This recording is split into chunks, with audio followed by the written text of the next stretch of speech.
नमस्कार, मैं हिमांशु कुमार। आप देख रहे हैं भारत लाइव। रातों रात के इस खास शो में आप सभी का बहुत बहुत स्वागत है। हम बता दें कि बिहार की सियासत इस वक्त काफ़ी दिलचस्प हो गई है। एक तरफ जहां नीतीश कुमार रालोसपा पार्टी के विलय कराने के बाद अब ऐसा लग रहा है कि उनके तेवर क्लेवर बदल गए, आत्मविश्वास से लबरेज हैं और कहा जा रहा है कि नीतीश कुमार अब चुनाव की तैयारियों में लग गए। चुनाव की तैयारी में लगे न लगे, लेकिन इस आत्मविश्वास से बीजेपी को कहीं ना कहीं दबाने की कोशिश है कि अब हम आपके दबाव में नहीं आने वाले हैं, अगर आप चुनाव करवाना चाहते तो करवा लें। इसके साथ ही नीतीश कुमार की परेशानी बढ़नी तय है, क्योंकि अब तेजस्वी और चिराग मिलकर नीतीश कुमार को घेरने की पूरी तैयारी कर रहे हैं।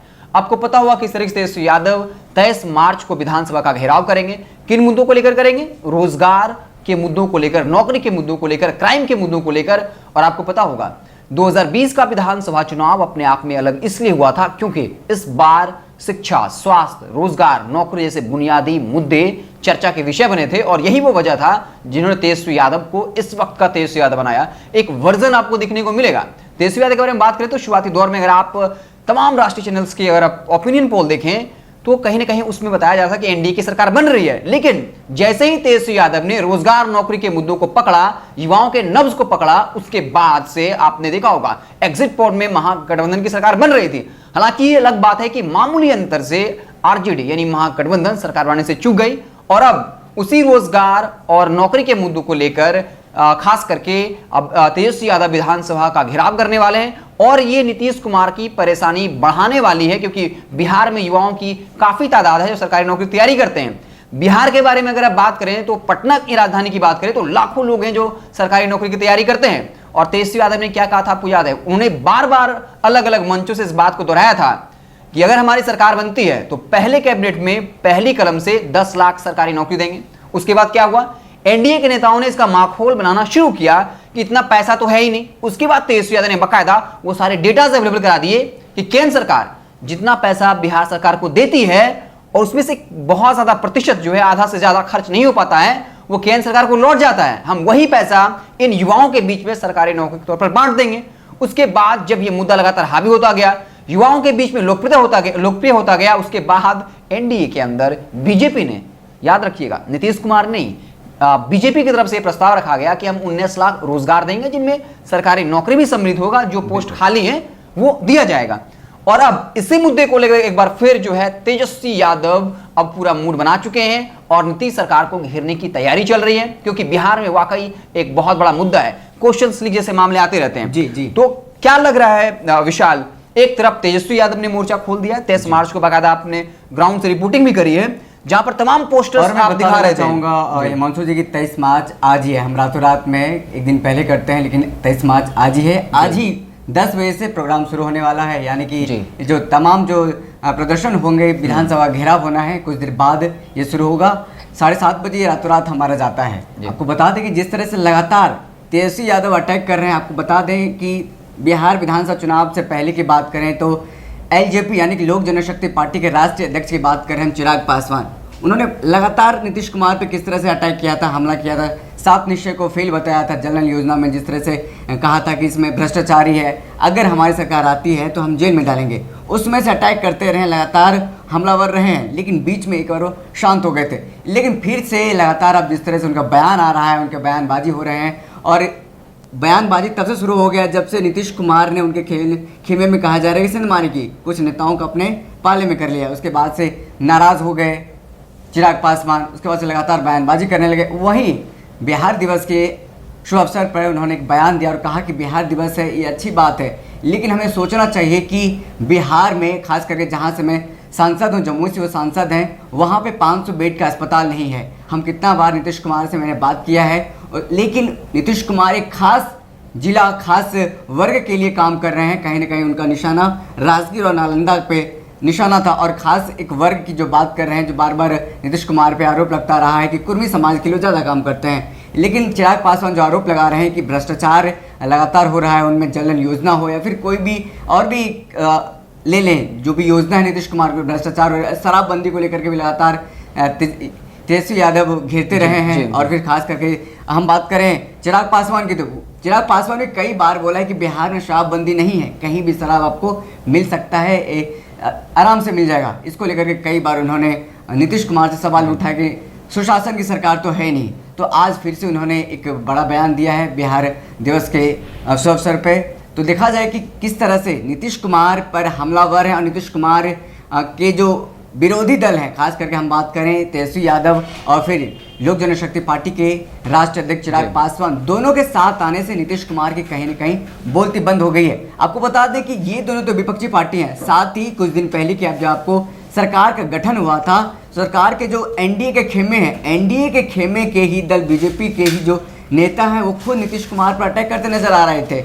अब तो शांत हो गया है मामला, लेकिन अब चिराग पासवान और तेजस्वी यादव दोनों साथ आ गए हैं। कई अलग अलग मुद्दे हैं और दोनों मुद्दों को लेकर के भ्रष्टाचार तेजस्वी यादव का ही मुद्दा है, नीतीश कुमार लगातार अटैक करते रहते हैं। वही चिराग पासवान का भी मुद्दा भ्रष्टाचार ही है, रोजगार ही है, बेरोजगारी है। और फिर जो फर्स्ट बिहारी फर्स्ट की बात करते हैं तो कहीं ना कहीं बिहार को जो फर्स्ट करने की बात करें, नीतीश कुमार कहीं इसमें पिछड़ते जा रहे हैं। जी मानशु, तेजस्वी और चिराग साथ आए हैं विशाल, और मुझे लगता है कि आप देखिए चिराग पासवान लगातार ये सवाल उठा रहे थे कि नल जल योजना में भ्रष्टाचार हुआ है। जी, शुरुआती दौर में जेडीयू नेताओं ने इसे इनकार किया, लेकिन आप देखें तो हाल ही दिनों में पंचायत चुनाव को लेकर गाइडलाइन आया था कि उन तमाम पंचायतों में चेकिंग की जा रही है और बाकायदा इस बात की जानकारी है। कई ऐसे पंचायत है जहाँ पर अगर पाइप फटा हुआ है, अगर टंकी है तो टंकी अच्छे से काम नहीं कर रहा, कहीं पे मोटर खराब है, और बाकायदा ये गाइडलाइन जारी किया गया कि अगर भ्रष्टाचार के आरोप लगते हैं तो बाकायदा उनको पंचायत चुनाव लड़ने नहीं दिया जाएगा। पटना प्रमंडल की बात करें तो पटना के जो डीएम है चंद्रशेखर, उन्होंने जांच किया और करोड़ों की वसूली कर रहे हैं पंचायत के मुखियाओं से। बिल्कुल, मतलब स्पष्ट है कि शुरुआती दौर में तो जेडीयू ने इसको इनकार किया, लेकिन वो भी इस बात को मानते हैं कि आम लोगों तक भी मैसेज है कि मुखिया किस तरीके से काम कर रहे हैं। नल जल योजना जो 7 निश्चय नीतीश कुमार का बहुत महत्वाकांक्षी योजना है, उसमें धांधली हो रहा है। तो क्या हो रहा है कि जब ऐसे नेता ऐसे बुनियादी सवाल उठाते हैं जो नीतीश कुमार के क्रेडिबिलिटी पे सवाल खड़ा करता है। आप देखिए चिराग पासवान ने एक बहुत बड़ा मुद्दा उठाया शिक्षा व्यवस्था का। बड़े आसान भाषा में उन्होंने कह दिया कि बिहार की शिक्षा हालात ऐसे हैं, कोई भी सफल आदमी या जो थोड़ी संपन्नता हासिल कर चुका है, जो थोड़ा बुद्धिजीवी हो चुका है, वो नहीं चाहता है कि उसके बच्चे बिहार में पढ़ें। बिहार की शिक्षा व्यवस्था ऐसी है। नीतीश कुमार कहते हैं कि 15 साल में उन्होंने काफी अच्छा काम किया है, लेकिन शिक्षा की हालत क्या है ये जानने वाली बात है। शिक्षा नीति आयोग की सूचकांक है, केंद्र सरकार जो है बाकायदा नीति आयोग उसकी है। तो चाहे वो शिक्षा का मामला हो, स्वास्थ्य का मामला हो, अभी भी सवाल यही है कि बिहार निचले पायदान पर खड़ा क्यों है। और चिराग पासवान ने करारा हमला कर दिया। और बाकायदा आपको पता होगा विशाल की तेजस्वी यादव अपने संगठन को लेकर बदलाव कर रहे हैं, जिसमें तमाम तरह की बातें की जा रही है कि 60-70% नए लोग होंगे, जो प्रखंड अध्यक्ष होंगे, युवा होंगे या फिर महिला होंगी, उसके लिए शर्त भी रखा गया है। उसमें एक और उन्होंने लोजपा ने अपने जो एजेंडा को क्लियर किया है कि नीतीश कुमार के प्रति हम लोग आलोचना करते रहेंगे, उनकी जो नीतियां हैं उनके खिलाफ बोलते रहेंगे। तो लोजपा ने अपना स्टैंड क्लियर कर दिया है। एक तरफ से तेजस्वी यादव हमला कर रहे हैं रोजगार के मुद्दों को लेकर, नौकरी के मुद्दों को लेकर, तो दूसरी तरफ चिराग पासवान शिक्षा स्वास्थ्य के मामलों को लेकर के और साथ ही भ्रष्टाचार के मामलों को लेकर। आपको याद होगा, एक बयान दिया था कि अगर भ्रष्टाचार पाया जाता और हमारी सरकार बनती है, यानी लोजपा और बीजेपी की, तो हम नीतीश कुमार को जेल भेजेंगे। तो इस तरीके से नीतीश कुमार की परेशानियां विशाल बढ़ने लगभग तय है। साथ ही मैं आपको हिमांशु जी बता दूं कि नीतीश कुमार पर यह भी आरोप लगाते रहे कि चिराग पासवान की केंद्र सरकार तो नीतीश कुमार को यानी कि बिहार सरकार को मदद करना चाहती है, लेकिन नीतीश कुमार है मदद नहीं लेना चाहते, खुद वो केंद्र सरकार पर के पैर में जंजीर लगा दिया। आपको उन्होंने साथ ही कहा है कि लोजपा सुप्रीमो जो है चिराग पासवान, उन्होंने कहा है कि 3 साल पहले केंद्र सरकार ने 450 करोड़ की लागत से 500 बेड के मेडिकल कॉलेज स्वीकृति जमुई में दी थी। इस परियोजना की जिम्मेदारी नीतीश सरकार को दी गई थी। इस काम के लिए निविदा का कार्य नीतीश सरकार को करना था, लेकिन उन्होंने आज तक ऐसा नहीं किया। यही कारण है कि जमुई में 500 बेड वाला मेडिकल कॉलेज नहीं बन पा रहा है। तो एक बड़ा हमला है नीतीश कुमार पर, जिस तरह से लगातार वो नीतीश कुमार पर कहते रहे हैं कि उनसे सरकार नहीं चल पा रहा है, जिस तरह से उनकी सीटें कम आती जा रही, जनता का भरोसा उन पर कम होता जा रहा है। तो जी इस मामले को लेकर मैं थोड़ा रुकना चाहूँगा जी। चिराग पासवान जो आरोप लगा रहे हैं कि जम्मू में एक हॉस्पिटल बनना था 4.5 करोड़ का या 500 करोड़ का, और नीतीश कुमार का सिस्टम ऐसा है कि केंद्र सरकार मदद करना चाहती है लेकिन पैर में जंजीर की तरह है। देखिए चिराग पासवान का एजेंडा है, सीधी सी बात है कि बिहार जब मांग करती है विशेष राज्य दर्जा की तो क्यों नहीं दिया जाता है। तमाम तरीके की पैकेज की मांग की जाती है, एक पटना सेंट्रल यूनिवर्सिटी की मांग की गई, आप नहीं देते हैं। तो चिराग पासवान का यहाँ अपना स्वार्थ है कि वो नरेंद्र मोदी के प्रति आस्था जताते रहते हैं। ये अलग बात है कि उन्हीं के कहने से या ना बीजेपी में जो कुछ होता है नरेंद्र मोदी के कहने से ही होता है, और उनकी अकेले विधान पार्षद को बीजेपी शामिल करवा लेती है। खैर ये अलग मुद्दा है, लेकिन चिराग पासवान कहने का मतलब यही हुआ कि वो नीतीश कुमार पर अटैक कर रहे हैं, बीजेपी के ऊपर नहीं।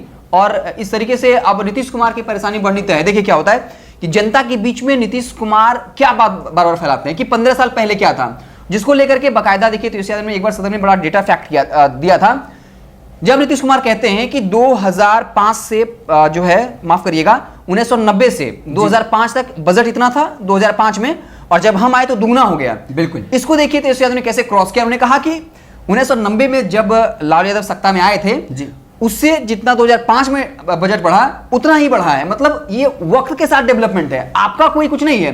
कहने का मान लीजिए कि अगर कोई कुछ नहीं भी करता तो विकास होता रहेगा, आपने एक्स्ट्रा क्या किया है जी। और नीतीश कुमार इस बात को बार बार ये दोहराते हैं। आप देखिएगा जब उनके बारे में पूछा जाता है उनसे कि आपने क्या किया है, तो वो हर वक्त जो है 15 साल पीछे जाते हैं। लेकिन तेजस्वी यादव क्या कर रहे हैं, डेटा के जरिए, फैक्ट के जरिए उन चीजों को रख रहे हैं। जब क्राइम की बताती है तब कहा जाता है कि डेटा के जरिए वो क्रॉस करने की कोशिश करते हैं कि आप जो सुशासन की बात करते हैं तो आपके यहाँ तो 64% मंत्री दागी हैं जी।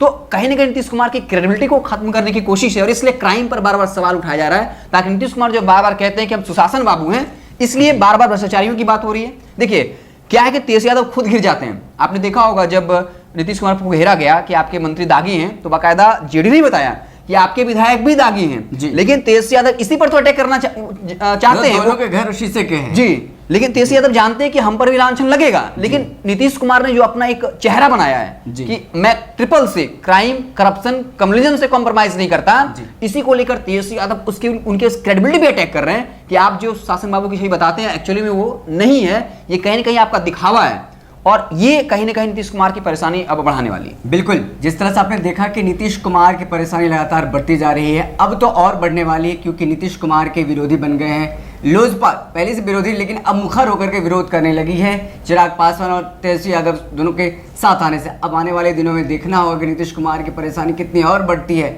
उनके अंदर खेमे भी बहुत सारी परेशानी है, पार्टी का और विस्तार करना है, अन्य राज्यों में चुनाव लड़ना है, पार्टी को और मजबूत करना है, किस तरह से फिर वापस जाना है, 70 से 80 सीटों पे जाना है, 43 सीट, इसको लेकर के लगातार नीतीश कुमार प्रयास कर रहे हैं। आगे आने वाले दिनों में क्या कुछ होता है, लगातार भारत लाइव आपको दिखता रहेगा। अभी से शुरू होता है खबरों का सिलसिला, देखते रहें भारत लाइव। बहुत बहुत धन्यवाद।